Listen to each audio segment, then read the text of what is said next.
Hi, I'm Sue Land, and we're standing here in Flacos in Hyco, Texas. And I'm talking to Daniel Edwards. Hi, Daniel. Thanks for being here. Hi, Sue. Nice to see you. It's good seeing you.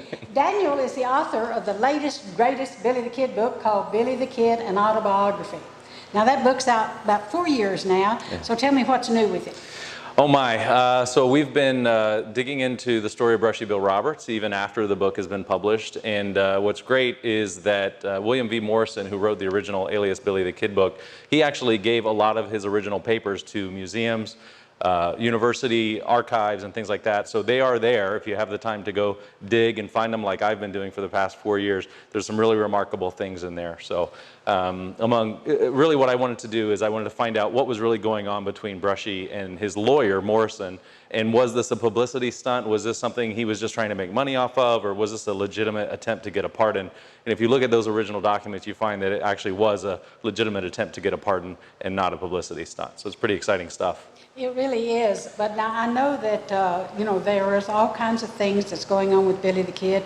More and more people are beginning to believe that Brushy Bill was Billy the Kid, but there is one thing that stands out in this book that everybody believes now, and that's about how did Billy die?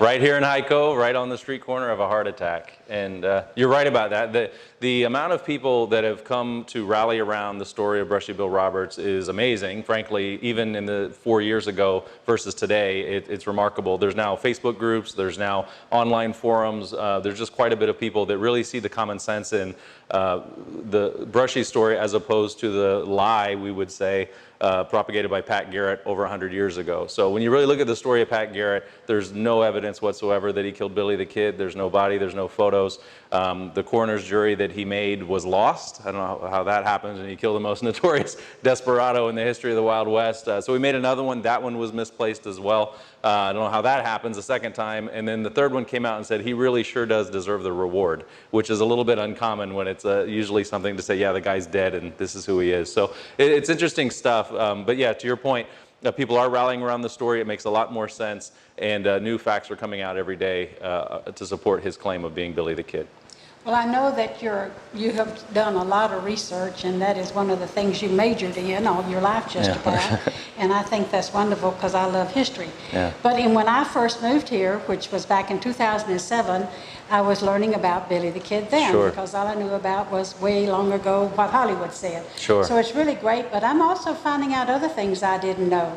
Like there's a story going around, something about a J. Frank Dalton. So there's a lot of people that believe that Jesse James was actually robbing to fund a second civil war and that the South would rise again, and that's why he didn't financially benefit from all of his many robberies. I mean, they robbed over $200,000 worth of Union gold, and so that's a lot of money back then. It's a lot more today, and where is it? And so there's actually been a lot of research. These guys have actually found some of it. They've deciphered some of the codes, and so this is an onion that continues to be, as you peel it back, you see it's a very complicated onion. So, you know, Brushy's involved in this, at least in some way, because he did know Frank Dalton, and so we're looking very carefully into that, and my next book will be after Jesse James, and hopefully it'll come out eventually. I don't know when. Well, I was just going to ask, when do we get it? Well, I have to write it, so there's a whole lot. I'm very much very much of the disposition that the evidence needs to speak for itself. So we do a lot of primary research. We kind of wait until we hear the echoes and this guy saying this guy saying something similar, but it's not exactly the same.